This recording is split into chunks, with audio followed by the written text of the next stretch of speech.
Donc bonjour, en cette début d'année 2024, vous voyez le taureau là qui est avec mes vaches. Lui, il n'est pas au courant que nos décideurs politiques sont en train de ruiner le secteur agricole, notamment l'élevage, mais pas que. Personne n'est au courant que tout est fait, je dis bien tout est fait, pour que l'élevage en France disparaisse, et pas que l'élevage, et ça part à vitesse grand V. À vitesse grand V. Je développe la suite de ma vidéo en bureau. À tout de suite. Donc rebonjour, voici arrivé dans le bureau. Donc mon premier sujet d'actualité a rien à voir avec les autres. C'est tout simplement des révélations. C'est déjà connu depuis plusieurs années, mais c'est très important. Ça démontre comment fonctionne le modèle agricole à travers l'industrie agroalimentaire dans toutes les productions malheureusement. Des révélations qui peuvent surprendre. Dans les faits, la répression des fraudes pointe du doigt un tiers des sites de production contrôlés.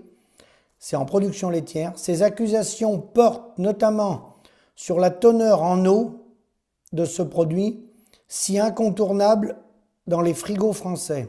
Selon cette étude, la quantité d'eau autorisée, qui ne peut excéder 16%, est pourtant bien dépassée, dans plus d'un cas sur 10.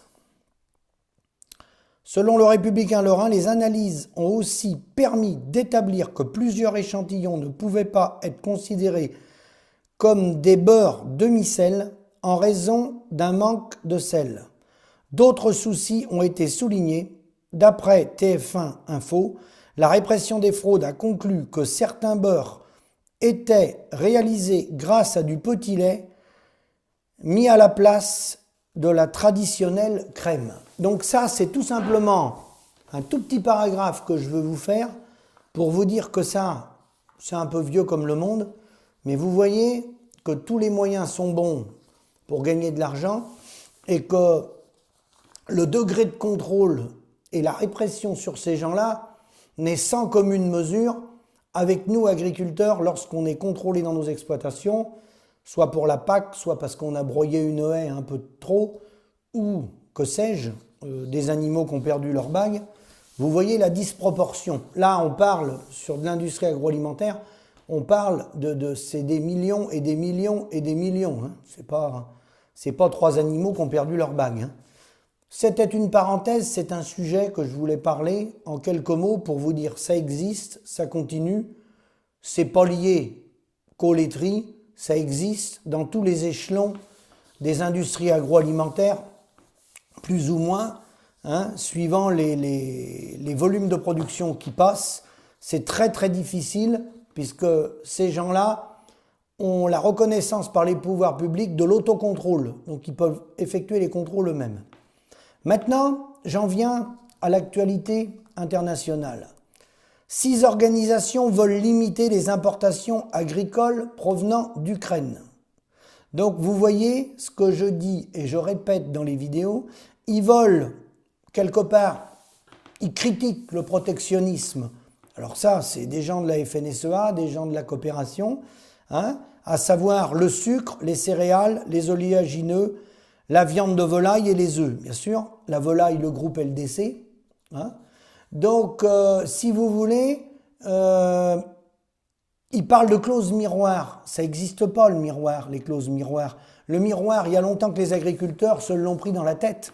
Il y a longtemps qu'on s'est pris le miroir et qui nous a éclaté la tête, nous, le miroir, avec le libre-échange. Donc, les clauses miroirs, ça n'existe pas, messieurs. C'est pas possible.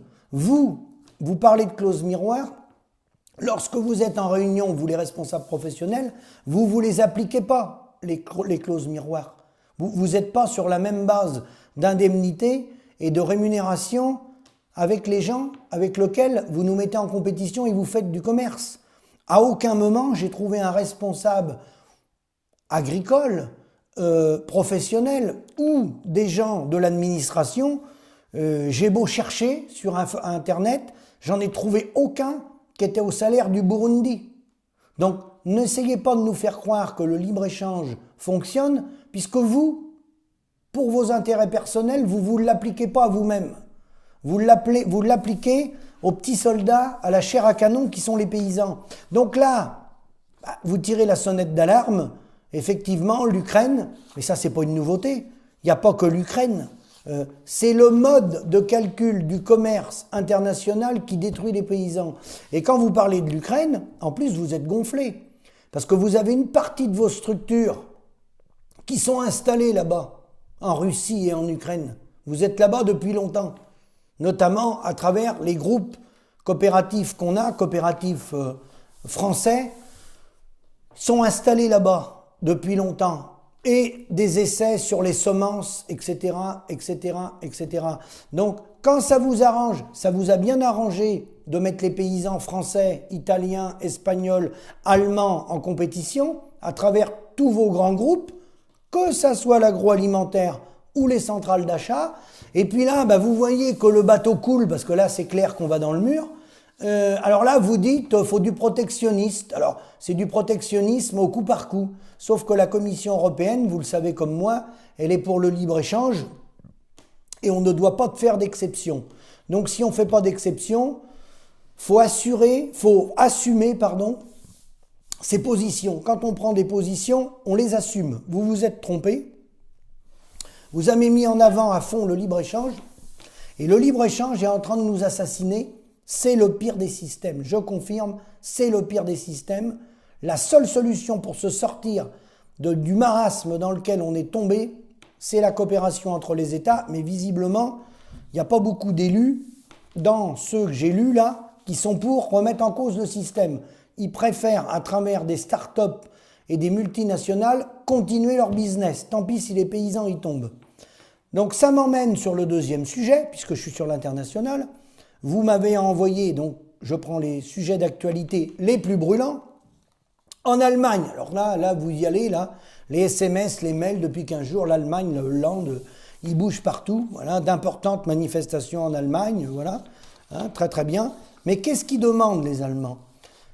Ils prétendent qu'il y a 39% de taxes sur le gazole en Allemagne, liées à l'économie allemande. Hein. Le gouvernement allemand a besoin de dividendes, a besoin d'argent. Hein. Les prix des denrées agricoles allemandes sont trafiqués depuis longtemps, surtout depuis l'euro.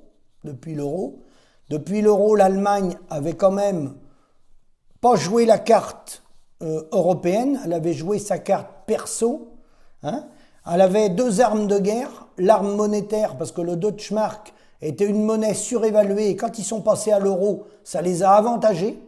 Ça a plutôt désavantagé les Français, les Italiens, les Espagnols, d'accord ? Ça leur a permis d'exporter des voitures allemandes à travers le monde. Et puis après, ils ont eu un deuxième levier. Ils ont fait un choix, c'est leur choix, il faut le respecter, mais pour moi, ils se sont plantés. Avec la poussée des Verts en Allemagne, ils sont sortis du nucléaire. En sortant du nucléaire, ils ont été sur les énergies renouvelables. Et ils ont joué la carte avec Poutine du gaz russe. La suite, vous la connaissez, les énergies renouvelables n'ont pas produit les effets escomptés. Ils l'ont essayé, et ça marchait un bon moment, ils nous ont pris des parts de marché via les méthaniseurs, parce que le gouvernement allemand, sous Madame Merkel notamment, même un peu avant, il trafiquait le coût de rachat du méthane dans les exploitations. Il le mettait d'un niveau légèrement supérieur, ce qui permettait à certains producteurs allemands qui avaient monté des méthaniseurs de gagner de l'argent sur le méthaniseur, donc de baisser le prix du lait ou le prix des bovins pour envahir les marchés, le nôtre comme les autres. Donc il faisait de la compétition, de la compétitivité inégale envers les autres pays européens. Il jouait avec l'énergie, il jouait sur l'énergie. Hein, avec notamment le gaz russe. Ils sont en train de se prendre le mur, hein, parce qu'ils se sont engagés dans le conflit contre les Russes pour défendre l'Ukraine. Donc vous savez ce qui s'est passé avec les gazoducs. Hein, il y en a un quand même qui est en service. Et l'autre, le gaz russe, il vient en Allemagne, mais il fait le tour par l'Inde. Voilà. Donc ils payent plus cher. Donc ils ont la double peine. Ils payent l'énergie plus chère. Ils ont fait des mauvais choix stratégiques à un moment donné avec les énergies vertes. visiblement, puisqu'aujourd'hui, d'un point de vue budgétaire, l'État allemand a des gros problèmes économiques, hein, d'où ce resserrement, pas que sur les activités agricoles, mais ils ne veulent plus détaxer le gasoil, etc., etc. Et là, c'est là que les producteurs allemands descendent dans la rue.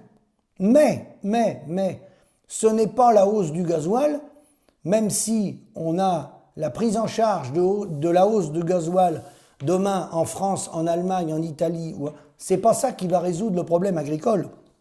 Le problème agricole est beaucoup plus profond que ça. Beaucoup plus profond que ça.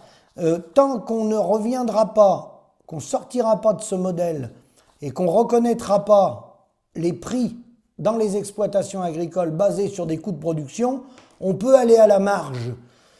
Revendiquer, c'est toujours important, de revendiquer 1,5 milliard ou 2 milliards de taxes qu'il y a sur le gasoil en France, mais ce n'est pas ça qui va sauver les exploitations agricoles. On est bien loin du compte. On n'est pas du tout dans le sujet. Hein. Donc attention aux manifestations en Allemagne. Que les gars bougent, c'est bien. Les revendications, attention. Derrière, c'est un mouvement qui est contrôlé par le Copa-Cogeca pour demander des réductions de charges, l'autorisation d'utiliser les produits phytosanitaires, etc. Tout ce que demande la FNSEA chez nous, mais ça ne répond en rien à nos marges et à la rentabilité des exploitations. Ça, c'est un conflit, comme beaucoup de conflits qu'on a connus chez nous en France, qui va se terminer autour d'une table avec le chancelier allemand et le représentant du Copa-Cogeca FNSEA en Allemagne, autour d'une coupe de champagne. Bon, c'est sympa pour le viticulteur français qui va vendre son champagne, lui au moins il va faire une marge, tant mieux pour lui, je le félicite. Mais tous les autres, tous les paysans vont être trahis, les gars. Faites-vous pas d'illusions. Hein. Là, il n'est pas question de remettre en cause le système. Hein. Il est question de raboter des subventions, de négocier des subventions. Certes, s'il y a des subventions qu'il arrive à obtenir, voilà, c'est toujours bon à prendre, mais ça ne réglera en rien le problème de fond. Il manque des prix énormes dans nos exploitations sur le prix de nos produits. Là, on parle de quelques pourcents, hein, mais ça n'a rien à voir avec ce qui nous manque. Donc ensuite, vous m'avez envoyé les vœux, je remercie, les vœux sur Twitter de M. Arnaud Rousseau, président de la FNSEA. Donc vous allez voir comment l'année démarre pour le représentant soi-disant des agriculteurs en France. Il en représente 25,8% pour être très précis. Alors l'année 2024 sera marquée par des échéances capitales, retenez bien ça, l'année 2024 va être capitale. Bon. En premier lieu, poursuivre avec détermination notre combat pour la compétitivité. Vous voyez, c'est le premier mot qu'il a sorti. Donc petits soldats, mettez vos réveils, avancez les réveils, faut vous lever plus tôt le matin, je pense qu'il faut qu'on se lève 1 heure de plus le matin, plus tôt, pour travailler davantage. Vous voyez, compétitivité. Ça veut dire travailler plus, hein, plus de volume, on est d'accord? Être compétitif. Là, vous voyez, là, faut continuer le combat pour être moins cher que les autres. Les moyens de production, vous voyez, je ne me trompe pas, hein, faut produire. Seulement en 3e position, il met les revenus. Puis après, il met la planification écologique. Bien sûr, lui, on sait qu'il est contre, parce que lui, il veut produire pour faire tourner le groupe Avril, pour faire tourner InVivo, pour faire tourner la coopération agricole, mais pas pour assurer un revenu aux paysans. Vous voyez, le revenu, il met en 3e, alors que le revenu, il se met en 1er. Et là, après, je vous annonce la couleur, comme ça au moins vous pourrez vérifier ce que je dis. Ils vont aller chez Lactalis, parce que Lactalis se trouve en ce début d'année moins cher que la coopérative Sodial, qui est gérée par la FNSEA. Sodial a été en dessous depuis 18 mois, 2 ans, largement en dessous. Bon, là, on arrive aux élections, donc c'est vrai que ça fait désordre un peu. Donc, ils vont se remettre au-dessus. Donc, ça permet de manipuler les paysans, parce que le but du jeu, hein, c'est la communication. Donc, ça permet d'envoyer les petits soldats manifester chez Lactalis. Les manifestations ne devraient pas tarder à commencer. Grosse manipulation au moment du salon de l'agriculture, ça c'est clair, contre Lactalis. Ça va permettre de dédouaner les coopératives qui sont les mauvais payeurs depuis 50 ans. Hein. Et puis alors, quand il parle de Lactalis, des actions contre Lactalis, il faudrait peut-être qu'il nous fasse le bilan de la loi Egalim. Loi Egalim dans laquelle on était un certain nombre inscrits pour participer à l'atelier, dont moi-même, et on a été écartés pour des raisons politiques, hein, pour pas qu'on pose les questions gênantes. Et moi, j'avais posé une question, ou je voulais poser une question, mais j'ai pas pu la poser puisqu'on m'a écarté. Quel a été le coût de la loi Egalim? C'est-à-dire, en langage clair, toutes ces réunions, ça a eu un coût. Il y a eu le président, c'était Serge Papin à l'époque, de U qui était présent, il y avait la transformation, il y avait les syndicats, tous les syndicats étaient représentés, MODEF, Confédération Paysanne, Coordination Rurale, FNSEA, Jeunes Agriculteurs. Hein? Ça a duré des semaines et des semaines, il y avait des ateliers. Combien ça a coûté? Parce que les gens qui ont fait ces réunions-là, ils ont été indemnisés. Les transports de train, les repas, j'en passe et des meilleurs. Eh bien, renseignez-vous, c'est très intéressant, savoir le prix que ça a coûté. C'est vous qui avez payé.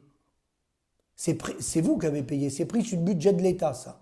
Les syndicats sont financés par l'État suivant les élections, les résultats des élections Chambre d'agriculture. C'est pour ça que vous allez voir la FNSEA, vous allez voir tout le monde là bouger au moment du salon, parce que ce qui les intéresse, c'est que les gens votent pour eux en janvier 2025, c'est tout. Le reste, que les producteurs de moutons crèvent dans leurs fermes et de viande bovine, ça c'est le moindre leur souci. Ce qui les intéresse, c'est faire de la com pour faire un score pas trop minable aux élections, pour renouveler les enveloppes budgétaires. Donc la loi Egalim, personne n'a dit le prix qu'elle avait coûté. Parce que par contre, le résultat, on peut en parler. Zéro. Vous avez vu ce qui se passe dans les exploitations. Les gens continuent d'arrêter. Moi, j'ai eu un coup de téléphone ce matin, c'était sur le département de la Creuse. Les exploitations arrêtent. Des gens qui ont entre 40 et 52 ans. Donc, ils ne sont pas à la retraite. Donc, voilà la situation agricole. Beaucoup de manœuvres, beaucoup de blabla. Hein, vous voyez, les manifestations en Allemagne, certes, très bien, très bien, très bien, mais pour quel but? Pour quelle revendication? Pour quel revenu demain? Pour quel revenu demain?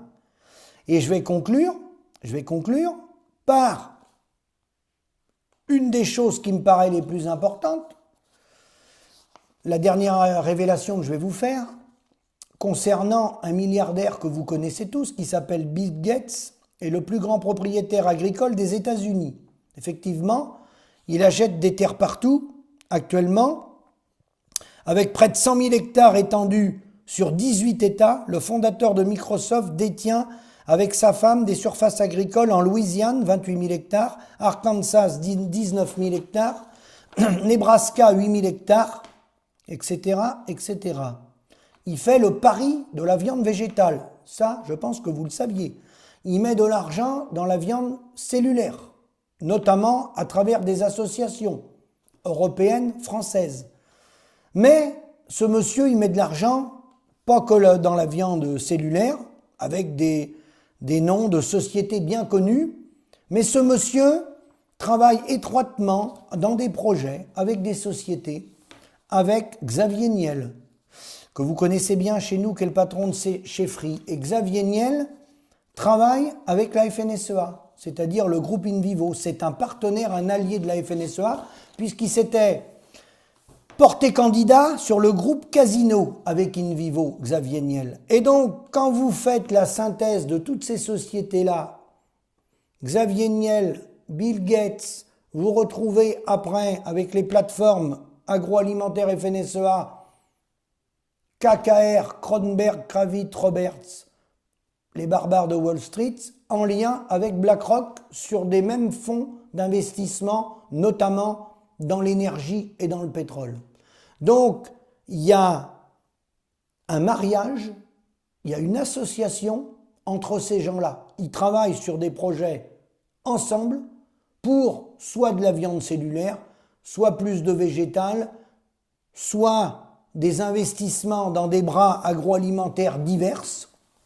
Ça peut être de la viande, ça peut être du végétal, ça peut être les start-up pour les nouvelles économies de demain. Hein. Voilà où on en est. Où on en est.